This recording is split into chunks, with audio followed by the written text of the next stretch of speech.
Welcome and good evening. Tonight we have 5 short scary stories with a twist. But before we begin, I would just like to mention, for those of you who haven't noticed already, we have used funds from the support of you guys through Patreon and channel membership to get the channel revamped and had ourselves a new logo and creepy image for the channel. Took the liberty of creating some awesome hoodies and mugs and other sorts. 10% discount if you use the code on screen, mrram10. It's valid until the 30th of June. The link in the description. Anyway, without further ado, let's begin.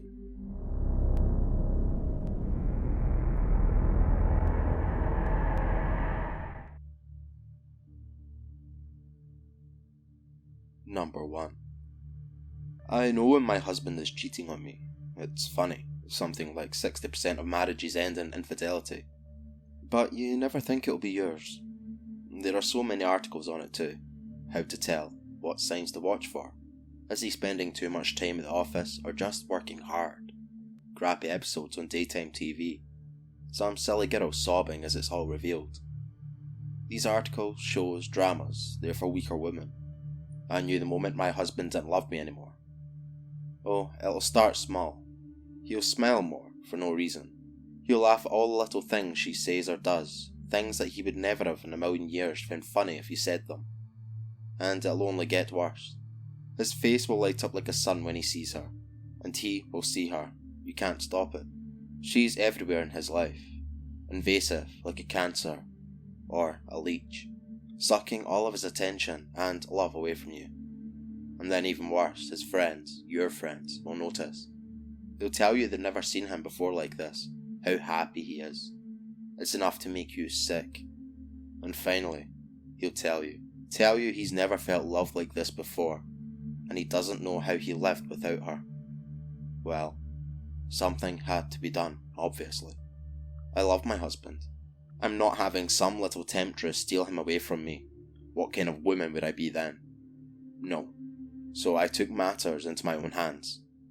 Thank God she's still little. I don't think I could have drowned her that easily if she could walk just yet. Number 2. Because of all the things I do to Renee, most people would say I hate my little sister. I'm here to set the record straight. I didn't let Renee's cat out the back door because I hate her. Muffins is fine. I've been feeding him behind the shed. I don't flush Renee's medications before she takes them because I hate her. I was pretty panicked when I thought the toilet was going to clog though. I didn't erase her biology essay because I hate her. She got to see the cute librarian she's been crushing on anyway. I didn't unplug her cell phone before she left the house because I hate her. I unplugged it so that Mum and Dad wouldn't be able to call her. I didn't use the faulty outlet in the living room because I hate Renee. I really don't hate my sister. The fire didn't kill Renee, because Renee didn't have to go back for muffins. Renee wasn't sleeping due to her medicine. Renee was at the library doing her report. I didn't let her mum and dad die because I hate my little sister. I did it so she wouldn't end up buried in the garden like me. Number 3. So, it's come to this. My hand shakes erratically as a ballpoint pen documents a story I never in my wildest imagination thought I'd be sharing. A letter describing acts so heinous and gruesome it'd make even the strongest stomachs churn relentlessly in convulsive contractions of disgust. I can feel the bell rising in the back of my throat as the recollection unfolds, and with each trembling stroke of the pen, a reoccurring thought echoes. How did it come to this? Dear Mum, I just can't stand the guilt anymore. Not after Anna left us. I can't be around Vanessa after that. I don't trust myself with her. What if the urges overcome me? What if I one night find myself choking the life out my own baby daughter? Tears strain the cheap printed paper. So many. There's just so many. I can't keep up with all of them. I suppose the details don't really matter in the end. It's the confession that's vital. It's the words that will damn me, not the names. I've lost count. 20, 30. All young and pretty and full of life. Necks so long and slender and fragile, eyes sparkling with hopes and dreams. To witness all that vanish. To watch as the flickering light of life fade and disappear. To have the power to single-handedly remove someone from existence. Who can resist such temptations? I know I can't. The crib creaks discordantly as it rocks hypnotically back and forth. Thank heavens Vanessa is sleeping. I don't want her to see this. I don't want her to remember her father dangling from a rope. You will find evidence in my basement, pictures, trophies, enough to identify my subjects, enough to convict me in a trial, enough to offer some manner of peace and solace to the grieving masses. Almost at the end now, a strange calm overcomes me, facing the inevitable of everything. End of the line. And I know deep down it's the only way to be sure. I can see the harrowing rope swinging restlessly in my peripheral vision, a constant sobering reminder of the nature of my letter. I love you, Mum. Please believe that, and please, I beg of you, take care of Vanessa. Raise her as your own. Forget about me. Forget I ever existed. Let her play with her uncle and aunts and cousins. Let her grow up and live a full life. Let her live. I guess that's it. That's all I need. I hold the tear-stained letter up to the light, a worried glance thrown towards the ever-creaking crib. Very good, my brother says, a disturbing grin manifesting on his lips as he slowly removes the blade resting on my sleeping daughter's throat. Now, sign it. Number 4. I'm infected. You know what I'm infected with. You saw it on the news. The World Health Organization called it a pandemic the other day. I never thought it would infect me, but it did. Now, I don't know what to do. Unlike some people my age, I don't have a salary. I don't have any sick days. I used them all when I sprained my ankle in January. Brett says I need a doctor's note to get paid leave. You know, to make sure I'm not capitalising on the paranoia to dodge shifts. He doesn't want to set a precedent. Problem is, I can't afford the bill. Sure, it's not a $100,000 heart attack bill, but $175 for a checkup is almost half a week's pay.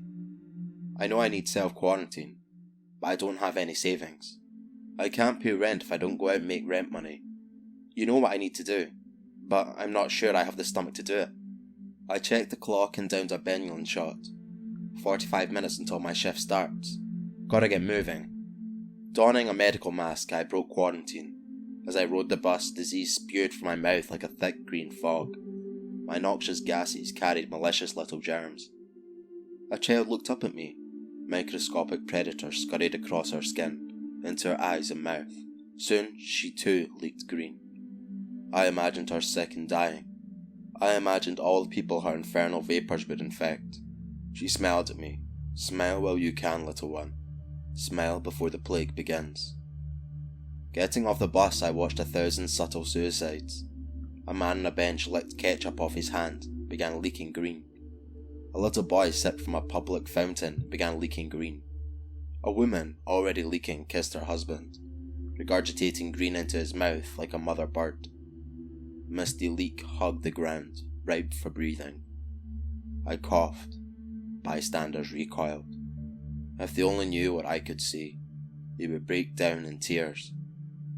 When I showed up at work, Brett yelled at me and told me to take off my mask.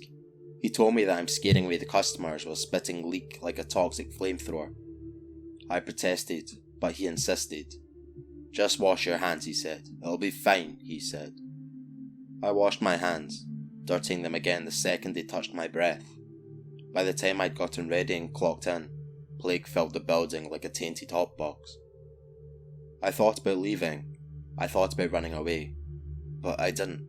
Instead, I put on a smile and greeted my next victim. Welcome to Burger King. May I take your order? Number 5. There's an email address that lets you decide how you want to die. Nobody knows how it works, and nobody knows why it's there, but it's there. It works simply. All you have to do is send how you wish to die, and your wish will be granted within 5 days. You don't need to be specific. You don't need to put in anything extra. You don't even need to put in your info. They know. And once you send it, there's no turning back. Do you wish to die from a stabbing? Do you wish to die a hero? Do you wish to die from something inappropriate? Your wish will be granted. People die in their own beds from the hooded figures stabbing them to death. People die saving others from fires. People die doing something inappropriate. People die. I want to die too. I desperately want it to end. Life is impossible for me to continue to go through, and I don't want to live it anymore.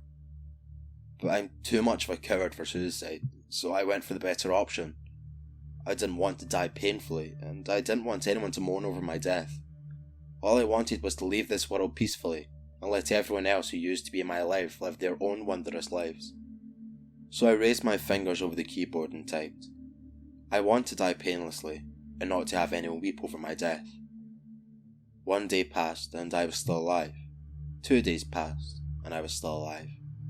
3 days passed, and 4, and 5 days passed, and I was still alive.